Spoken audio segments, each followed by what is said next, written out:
اعوذ باللہ من الشیطان الرجیم بسم اللہ الرحمن الرحیم الف لام میم ذالک الکتاب لا ریب فیہ ھدی للمتقین۔ ترجمہ۔ بسم اللہ الرحمن الرحیم الف لام میم۔ اللہ تعالیٰ اس کی مراد کو خوب جاننے والے ہیں۔ ذالک الکتاب، یہ ہے وہ کتاب، لا ریب فیہ، اس میں کوئی شک نہیں، ھدی للمتقین، سراپا ہدایت ہے متقیوں کے لیے۔ سبحان ربک رب العزت عما یصفون وسلام علی المرسلین والحمد للہ رب العالمین۔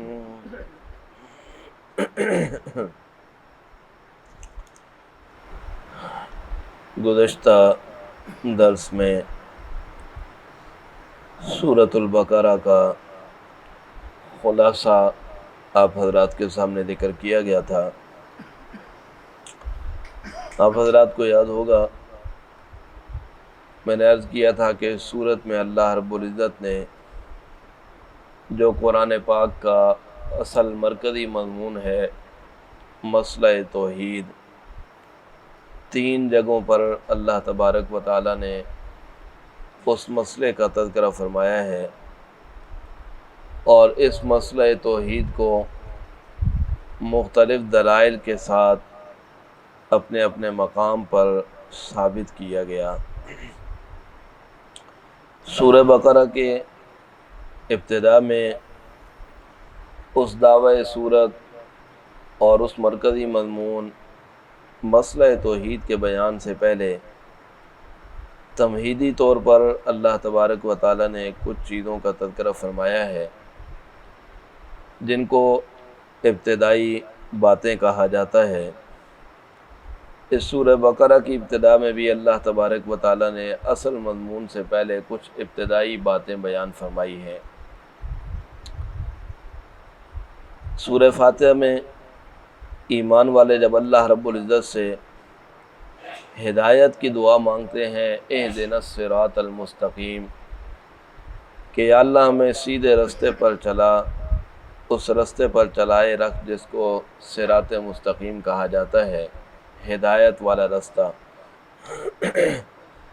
اس سورہ بقرہ کی ابتدا میں اللہ رب العزت نے اس بات کا تذکرہ فرما دیا کہ اگر تم ہدایت کے صحیح معنوں میں متلاشی ہو اور تمہاری چاہت ہے کہ تمہیں ہدایت مل جائے، تو آؤ پھر اس اللہ کی کتاب کی طرف۔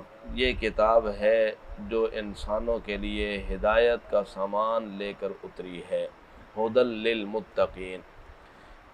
ہدایت چاہتے ہو تو اس قرآن کو لازم پکڑ لو۔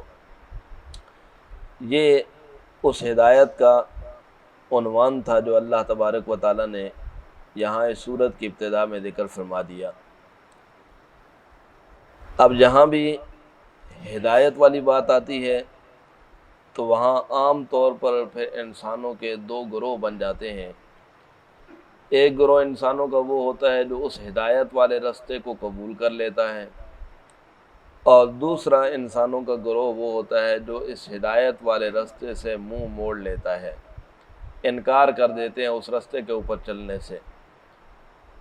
انہی 2 گروہوں کا اللہ تبارک و تعالیٰ نے اس سورت کی ابتدا میں تذکرہ فرمایا، اور یہ ہر دور کے اندر یہ دستور چلا آ رہا ہے کہ جب کبھی بھی کسی حق کے داعی نے، حق کی طرف بلانے والے نے حق بات کو لوگوں کے سامنے رکھا تو انسان 2 گروہوں میں تقسیم ہوئے ہیں۔ انبیاء کرام علیہم السلام کی بعثت کا جب اللہ تذکرہ فرماتے ہیں اور پھر پیغمبر کی دعوت کو بیان فرماتے ہیں تو قرآن پاک ہمیں یہ بتلاتا ہے کہ نبیوں نے جب قوم کے سامنے دعوت رکھی اللہ رب العزت کی توحید کی تو لوگوں کے اندر دو گروہ بنے ہیں، ایک ماننے والوں کا گروہ ہوا، ایک نہ ماننے والوں کا گروہ ہوا۔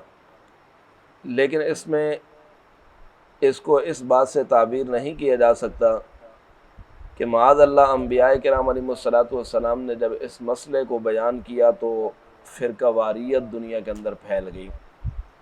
عام طور پر جیسے لوگ اس چیز کو تعبیر کرنے لگ جاتے ہیں کہ جب حق بات بیان کی جاتی ہے تو لوگ کہتے ہیں کہ یہ فرقہ واریت کے اندر مبتلا کیا جا رہا ہے، فرقہ واریت کو ہوا دی جا رہی ہے۔ حق بات کو بیان کرنا کبھی بھی فرقہ واریت نہیں ہوتی، بلکہ حق کے مقابلے میں باطل کو آگے لانا اس کو فرقہ واریت کہا جاتا ہے۔ ورنہ تو نبیوں کی دعوت کے نتیجے میں نے عرض کیا کہ انسانوں کے دو گروہ ہر زمانے کے اندر بنے۔ قرآن پاک میں اللہ رب العزت فرماتے ہیں وَلَقَدْ أَرْسَلْنَا إِلَىٰ ثَمُودَ أَخَاهُمْ صَالِحًا، ہم نے قوم سمود کی طرف اپنے پیغمبر بھیجا تھا حضرت صالح علیہ السلام کو، أَنِ اعْبُدُوا اللَّهَ، دعوت ان کی یہ دی اپنی قوم کے سامنے کہ لوگوں صرف ایک اللہ کی عبادت کرو، اللہ کے سوا کسی اور کی عبادت نہ کرو۔ اب پیغمبر کی یہ دعوت کی بنیاد تھی، تو قرآن ہمیں بتلاتا ہے، اللہ فرماتے ہیں فَإِذَا هُمْ فَرِيقَانِ يَخْتَصِمُونَ، ادھر پیغمبر کی یہ دعوت کی ابتدا ہوئی، ادھر انسانوں کے دو گروہ بن گئے اور دونوں آپس میں لڑنے جھگڑنے لگ گئے۔ تو اب اس کو یہ تو نہیں کہا جا سکتا کہ معاذ اللہ نبیوں نے کہیں آ کر فرقہ واریت پھیلا دی تھی۔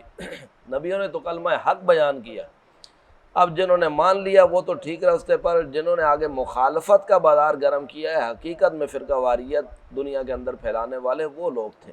فَإِذَا هُمْ فَرِيقَانِ يَخْتَصِمُونَ۔ تو بہرحال عرض کرنے کا مطلب یہ ہے کہ ہر دور کے اندر ایسا ہوتا رہا ہے۔ جب قرآن اس ہدایت والے رستے کو لے کر اترا تو اس زمانے کے اندر بھی دو گروہ بنے ہیں، ایک ماننے والوں کا گروہ تھا، ایک نہ ماننے والوں کا گروہ۔ انہی مکہ کے رہنے والوں میں صدیق اکبر بھی تھے، حضرت عمر بھی تھے، حضرت عثمان غنی بھی تھے، حضرت علی رضی اللہ تعالیٰ عنہم بھی تھے، یہ سارے حضرات صحابہ، ابو ہریرہ رضی اللہ تعالیٰ عنہ اور دیگر صحابہ، یہ سارے وہ تھے جو ایمان لانے والے تھے، مان لینے والے۔ اور اس کے مقابلے میں دوسرا گروہ تھا ابو جہل کا، ابو لہب کا، شیبہ کا، عتبہ کا، ولید کا، یہ سارے وہ تھے جو نبی علیہ السلام کی اس دعوت کے نتیجے میں پکے دشمن بن گئے تھے اللہ کے پاک محمد صلی اللہ علیہ وسلم کے۔ تو دو گروہ بنے۔ اور پھر ہر دور کے اندر ہوتا ایسا ہے کہ جب ماننے والوں کو کبھی اللہ تبارک و تعالیٰ دنیا کے اندر اقتدار دے دیتے ہیں، دنیا کے اندر ان کے پاس قوت آ جاتی ہے، تو پھر ایک تیسرا طبقہ پیدا ہو جاتا ہے انہی کافروں میں سے، جس کو خوش آمدیوں کا طبقہ کہا جاتا ہے، خوش آمدیوں کا گروہ۔ وہ آ کر اپنا مفاد دیکھتے ہیں کہ اگر مسلمانوں کو فائدہ مل رہا ہے تو مسلمانوں کے ساتھ مل جاتے ہیں اور کہتے ہیں کہ ہم تو تمہارے ساتھ چلنے والے ہیں، تمہارے پیروکار ہیں۔ اندر سے ان کے کفر بھرا ہوا ہوتا ہے، وہ کفر نکلا نہیں ہوتا۔ اور جہاں کہیں دیکھتے ہیں کہ کافروں کی طرف فائدہ جا رہا ہے تو وہاں جا کر ان کے حق میں بیان دینے لگ جاتے ہیں، کہتے ہیں کہ ہم تو تمہارے ساتھ چلے آ رہے ہیں۔ ان کو کہا جاتا ہے منافقین کا گروہ۔ یہ تیسرا گروہ۔ نبی علیہ السلام نے جب دعوت کی بنیاد رکھی نا مکہ مکرمہ کے اندر، تو وہاں بھی پہلے یہ دو گروہ بنے تھے، ایک ماننے والوں کا گروہ بنا، ایک نہ ماننے والوں کا گروہ بنا۔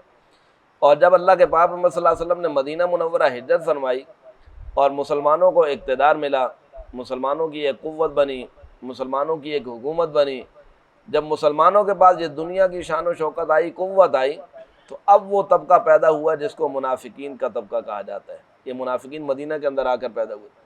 جب دیکھتے تھے کہ مسلمانوں کو فائدہ حاصل ہو رہا تو آتے تھے مسلمانوں کے پاس، قرآن بتلاتا ہے، کہتے تھے آ کر مسلمانوں کو ذرونا نتبعکم، ہمیں بھی چھوڑو نا، ہم بھی تو تمہاری پیروی کرنے والے ہیں، ہم تو تمہارے پیروکار ہیں، ہم تمہارے ساتھ چلنے والے ہیں۔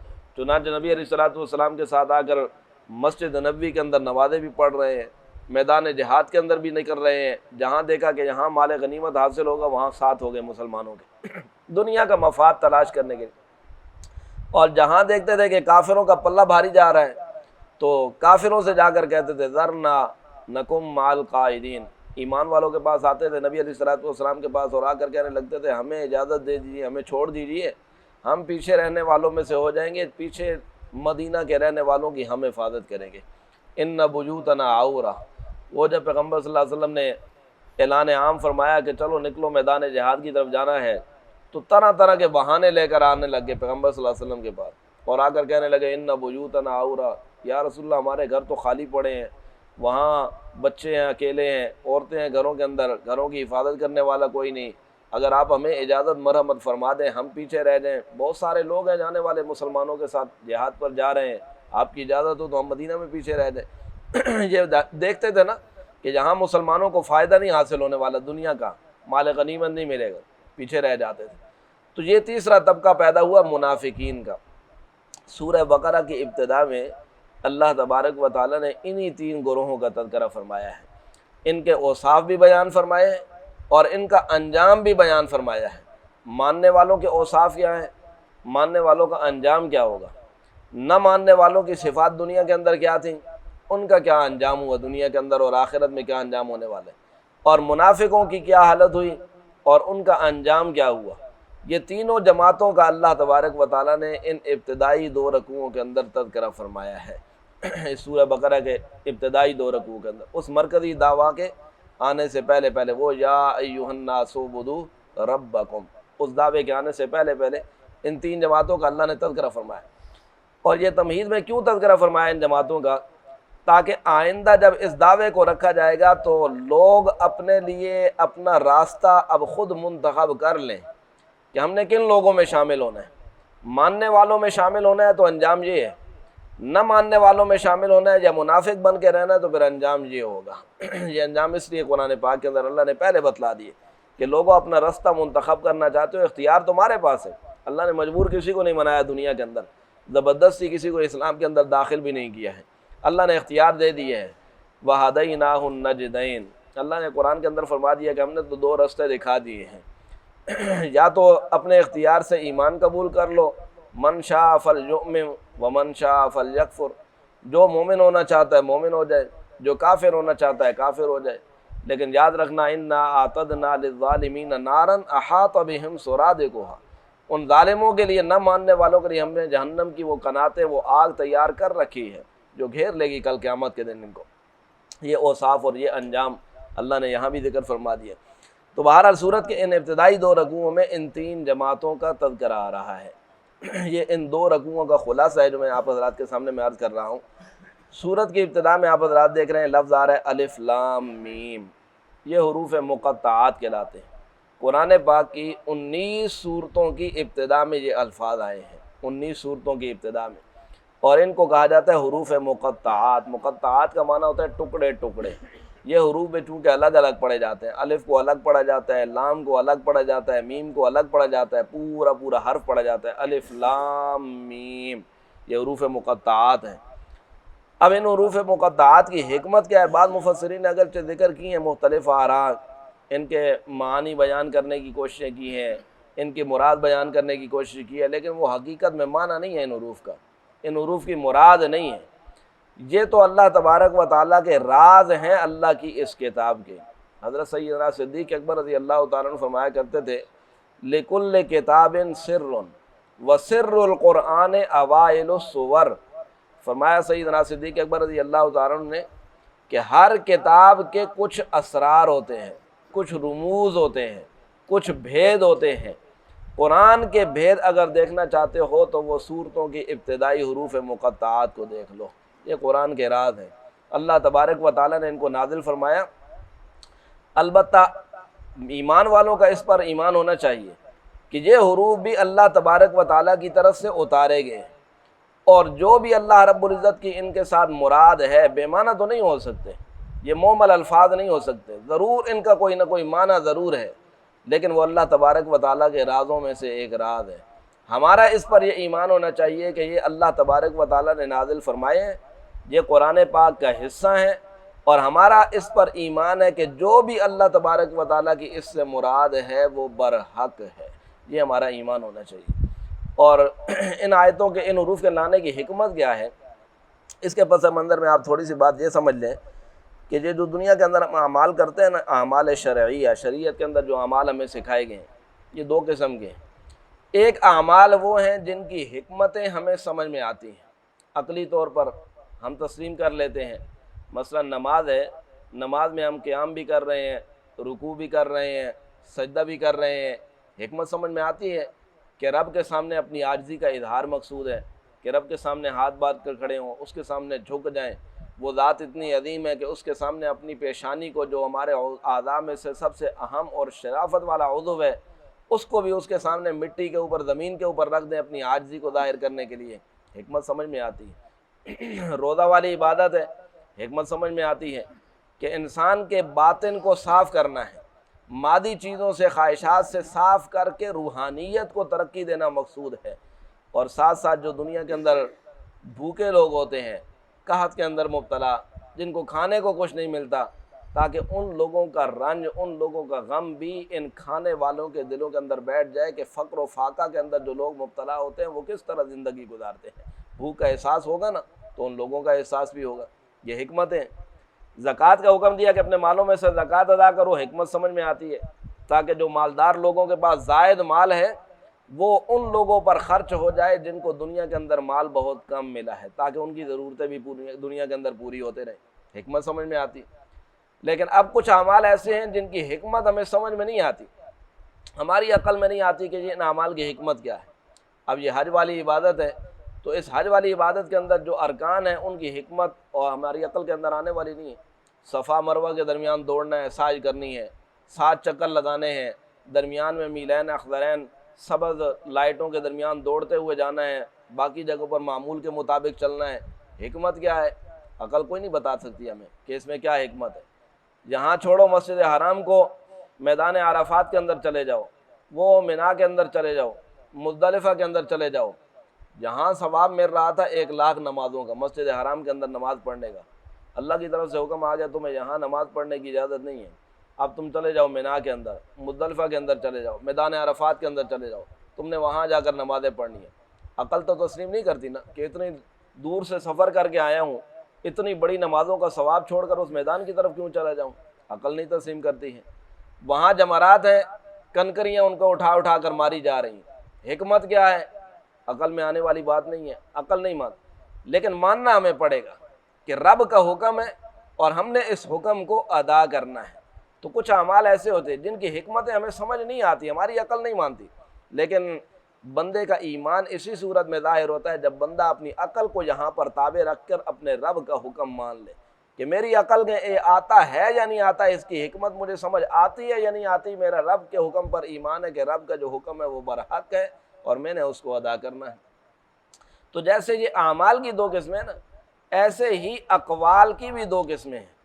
اقوال بھی 2 قسم کے ہوتے ہیں۔ ایک اقوال وہ ہوتے ہیں جن کا معنی ہمیں سمجھ میں آ جاتا ہے، ان کی مراد بھی سمجھ میں آ جاتی ہے، اس کا مفہوم بھی ہم سمجھ سکتے ہیں، اور مقصد یہ ہوتا ہے ان احکام کو نازل کرنے کا، یہ اقوال کو نازل کیا جا رہا ہے تاکہ یہ احکام کا معنی تم سمجھ لو اور سمجھ کر اس کے مطابق تم عمل کر لو۔ اور دوسرے اقوال وہ ہوتے ہیں جن کا معنی اور مفہوم ہمیں سمجھ میں نہیں آتا، ہمیں نہیں پتہ چلتا اس کا معنی اور مفہوم کیا ہے۔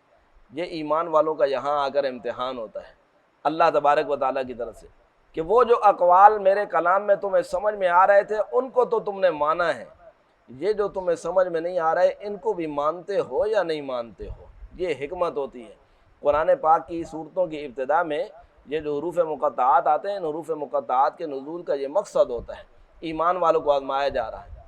آپ حضرات تھوڑا سا اس کے متعلق دیکھ لیں، سورہ آل عمران ہے، سورہ آل عمران کا پہلا صفحہ، صفحہ نمبر 46، صفحہ نمبر 46، سورہ آل عمران، تیسرا پارہ،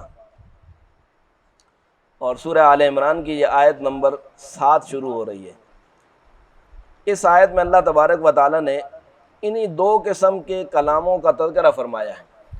فرمایا هو الذی انزل علیک الکتاب، وہی اللہ ہے جس نے تمہارے اوپر کتاب کو نازل کیا، تجھ پر کتاب اتاری، منہ آیات محکمات، اس میں کچھ آیات تو ایسی ہیں جو محکم ہیں، جن کا معنی بھی معلوم ہے، جن کا مفہوم بھی سمجھ میں آتا ہے۔ ہن ام الکتاب، وہی اس کتاب کی اصل ہیں، یہ کتاب کے اصول ہیں جو جن آیات کا معنی سمجھ میں آ رہا ہے۔ فرمایا وَأُخَرُ مُتَشَابِهَاتٌ، کچھ دوسری ایسی آیات بھی ہیں جو متشابہات کی قبیل سے ہیں، جن کا معنی سمجھ میں نہیں آتا۔ اب آگے کیا فرمایا؟ فَأَمَّا الَّذِينَ فِي قُلُوبِهِمْ زَيْغٌ، بہرحال وہ لوگ جن کے دلوں میں کجی ہوتی ہے، بیماری ہوتی ہے، فَيَتَّبِعُونَ مَا تَشَابَهَ مِنْهُ، وہ ان متشابہات کے پیچھے پڑنے کی کوششیں کرتے ہیں، ابتغاء الفتنة وابتغاء تأویلہ، فتنہ چاہنے کے لیے اور ان کی تعویلیں تلاش کرنے کے لیے، حالانکہ وَمَا يَعْلَمُ تَأْوِيلَهُ إِلَّا اللَّهُ، ان کی تعویلوں کو سوائے اللہ کے کوئی نہیں جانتا۔ یہ ہے متشابہات۔ اب ان متشابہات میں آپ دیکھیں نا قرآن پاک کے اندر کچھ تو ایسے الفاظ ہیں، کچھ ایسے حروف ہیں جن کا سرے سے ہمیں معنی ہی نہیں پتہ ہوتا۔ یہ حروف مقطعات سارے ایسے ہی ہیں، کہیں الف لام میم آ رہا ہے، کہیں الف لام را آ رہا ہے، کہیں حا میم آ رہا ہے، کہیں کاف ہا یا عین صاد آ رہا ہے، کہیں قاف آ رہا ہے، کہیں صاد آ رہا ہے۔ یہ سارے حروف مقطعات، ان کا تو ہمیں معنی ہی معلوم ہے۔ اور کچھ وہ الفاظ ہیں جن کا معنی تو ہمیں پتہ ہوتا ہے، لیکن اللہ تبارک و تعالیٰ کی اس سے مراد کیا ہے وہ مراد ہمیں پتہ نہیں ہوتی۔ جیسے اللہ تبارک و تعالیٰ کے ہاتھوں کا تذکرہ، اللہ تبارک و تعالیٰ کے چہرے کا تذکرہ قرآن پاک کے اندر ہوا ہے، حالانکہ اللہ کی ذات تو جسم سے پاک ہے۔ اللہ فرماتے ہیں ید اللہ فوق ایدیہم، وہ اللہ کا ہاتھ ان کے ہاتھوں کے اوپر تھا۔ اب اللہ کا ہاتھ، یہ ہمیں معنی تو سمجھ میں آتا ہے، ید کا معنی ہاتھ ہے، لیکن اس کی مراد کیا ہے، مراد کا ہمیں پتہ نہیں ہے۔ وجہ اللہ اینما تکونوا فثم وجہ اللہ، تم اپنا چہرہ جہاں کہیں بھی ہو، تم جس رخ پر نماز پڑھنا چاہو نماز پڑھو۔ اللہ فرماتے ہیں اینما تولوا فثم وجہ اللہ، جس طرف بھی تم رخ کر کے نماز پڑھو گے، اگر تمہیں قبلہ کہیں نہیں پتہ چل رہا، کسی ایسی جگہ میں ہو تمہیں نہیں پتہ چل رہا کہ یہاں قبلہ کس طرف ہے، اپنی طرف سے غور و فکر کر کے ایک سمت کو متعین کر لو اور اس طرف رخ کر کے نماز پڑھ لو، کیونکہ جہاں بھی جس سمت میں بھی تم نماز پڑھو گے وہاں وجہ اللہ ہے، وہاں اللہ کی ذات ہے۔ اب وجہ لفظی معنی تو اس کا چہرے کا ہوتا ہے، لیکن جہاں چہرہ مراد تو نہیں ہے، تو مراد کا ہمیں پتہ نہیں ہے۔ اللہ رب العزت ان کے متعلق فرماتے ہیں وَمَا يَعْلَمُ تَأْوِيلَهُ إِلَّا اللَّهُ، ان کی تعویلیں، ان کی مراد کو سوائے اللہ کے کوئی جاننے والا نہیں۔ وَالرَّاسِخُونَ فِي الْعِلْمِ يَقُولُونَ آمَنَّا بِهِ، جن کو علم دیا گیا ہوتا ہے، جو علم میں راسخ ہوتے ہیں، وہ تو کہہ دیتے ہیں کہ ہمارا اس پر ایمان ہے۔ آمنا بہ کل من عند ربنا، یہ سب کے سب ہمارے رب کی طرف سے اتارے گئے ہیں۔ ایمان والوں کا کام بھی یہی ہے کہ ان متشابہات کے پیچھے نہ پڑے، بلکہ اس کا جو بھی معنی ہے اس کو اللہ کے حوالے کر دیں کہ بس اللہ تبارک و تعالیٰ اس کی مراد کو خوب جاننے والے ہیں۔ اس لیے آپ حضرات دیکھیں گے کہ جہاں بھی یہ حروف مقطعات آتے ہیں ان کا معنی عام طور پر یہی کیا جاتا ہے کہ اللہ تبارک و تعالیٰ اس کی مراد کو خوب جاننے والے ہیں۔ خود اللہ رب العزت کے علم میں ہمارا یہ ایمان ہے کہ اللہ کی طرف سے نازل کیے گئے ہیں، پیغمبر صلی اللہ علیہ وسلم پر اتارے گئے ہیں۔ اب باقی رہا یہ بات کہ آیا نبی علیہ الصلوۃ والسلام کو ان کا معنی بتایا گیا تھا یا نہیں بتایا گیا تھا، تو اس کے بارے میں بھی کوئی تحقیقی قول موجود نہیں ہے کہ پیغمبر صلی اللہ علیہ وسلم کو ان کی مراد کا پتہ یا تھا یا نہیں۔ ایک قول علماء کا یہ ہے کہ نبی علیہ الصلوۃ والسلام کو بتلا دیا گیا تھا، لیکن آگے امت کو بتلانے سے منع کر دیا گیا تھا کہ امت کو آگے ان کی مراد نہیں بتلانی، پیغمبر صلی اللہ علیہ وسلم کو بتلا دیا گیا تھا۔ اور ایک قول علماء کا یہ ہے کہ نہیں، نبی علیہ الصلوۃ والسلام کو بھی اللہ نے نہیں بتلایا، کیونکہ جہاں آ رہا ہے نا وَمَا يَعْلَمُ تَأْوِيلَهُ إِلَّا اللَّهُ، اللہ نے حصر کر کے کہا ہے کہ ان کی مراد کو سوائے اللہ کے کوئی بھی جاننے والا نہیں ہے۔ جب اللہ کے سوا کوئی جاننے والا نہیں تو پھر نبی علیہ الصلوۃ والسلام کو بھی ان کا علم نہیں ہے۔ تو بہرحال یہ ہیں حروف مقطعات جو اس سورہ بقرہ کی ابتدا میں بھی آیا ہے، آگے بھی کئی سورتوں کی ابتدا میں آئے گا۔ اللہ تبارک و تعالیٰ سمجھنے اور